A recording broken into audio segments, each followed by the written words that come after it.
لو هتشطب بيتك الفيديو ده مهم جدا جدا ليك. معرض سيراميكا ماركت، وده معرض بيتعمل مرتين في السنه، وهو شغال دلوقتي لحد يوم الاحد. طب ايه اللي موجود في المعرض؟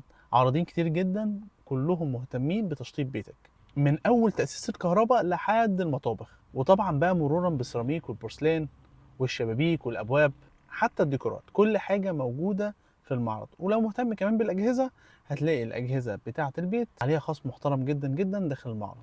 وطبعا كل الناس التقيله في البورسلين والسيراميك موجودين في المعرض وبقوه كبيره جدا جدا. السلاب سواء عبد العزيز او مصطفى، مظلوم، وكمان علوان، كل الناس التقيله هتلاقيهم موجودين وعاملين عروض هايله جدا جدا جدا، مختلفه جدا عن الحاجات اللي موجوده في معرضهم. وكمان لو مهتم بالسمارت هوم، هتلاقي في شركات كتير جدا عارضين حاجاتهم موجوده داخل المعرض.